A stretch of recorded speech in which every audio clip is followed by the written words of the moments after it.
Welcome to Ganesh kitchen. నేను మీ లీలా గన్నే. ఈరోజు నేను చాలా ఈజీగా అలాగే టేస్టీగా కూడా చేసుకునే ఒక రైస్ రెసిపీ చూపించబోతున్నాను. అది ఆలూ రైస్. మన లంచ్ బాక్స్ కానీ లేకపోతే నైట్ కర్రీస్ లేనప్పుడు ఒక పాట్ మీల్గా లేకపోతే బ్యాచిలర్స్కి చాలా ఈజీగా చేసుకునే ఈ రైస్ రెసిపీ చాలా టేస్టీగా ఉంటుందండి. సో ఎలా చేయాలో చూపించబోతున్నాను.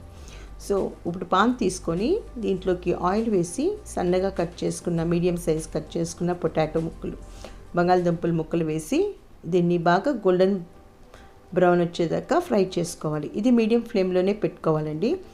మీడియం ఫ్లేమ్ అయితే బాగా ముక్క ఫ్రై అవుతుంది, కొంచెం మెత్తగా కూడా అవుతుంది. సో ఇలా గోల్డెన్ బ్రౌన్ వచ్చేదాకా మనం ఫ్రై చేసుకొని ఒక్కసారి హై ఫ్లేమ్ పెట్టుకొని దీన్ని తీసేసుకోవాలి.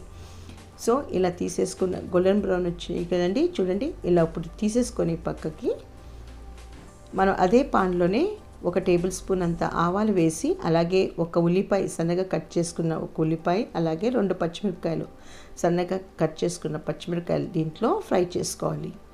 ఇలా ఫ్రై చేసుకున్న ఈ ఉల్లిపాయల్లోకి మనం 1/2 టేబుల్ స్పూన్ అంతా అల్లం వెల్లుల్లి పేస్ట్ వేయండి.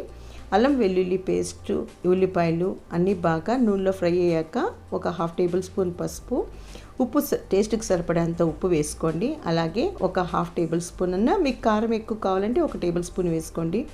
ధనియాల పొడి అలాగే జీలకర్ర పొడి వేసి దీన్ని కొంచెం బాగా ఫ్రై అయ్యాక నూనెలో మనం ఇప్పుడు వేయించుకున్న పొటాటోస్ బంగాళదుంపల్ని దీంట్లోకి వేసి కొంచెం ఫ్రై కావాలి. అలాగే ఉడకపెట్టుకున్న అన్నం, ఇలా ఉడికించుకున్న అన్నం అండి. లేకపోతే మన దగ్గర రాత్రి మిగిలిన అన్నమో పొద్దున చేసుకున్న అన్నం కొంచెం ఎక్స్ట్రా ఉంటే దీంట్లో కూడా వేసేసి కలుపుకోవచ్చు. సో ఇలా బాగా కలుపుకున్నాక దీంట్లోకి మనం ఇలా కొత్తిమీర, సన్నగా తరిగిన కొత్తిమీర వేసుకొని సర్వ్ చేసుకోవచ్చు. చూడండి ఎంతో ఈజీగా టేస్టీగా ఉండే ఈ పొటాటో రైస్ చాలా టేస్టీగా ఉంటుందండి. సో మీరు కూడా తప్పకుండా ఒకసారి ట్రై చేయండి, చాలా టేస్టీగా ఉంటుంది. అలాగే వీడియో మీకు నచ్చినట్టయితే లైక్ చేయండి, షేర్ చేయండి, అలాగే సబ్స్క్రైబ్ కూడా చేయండి.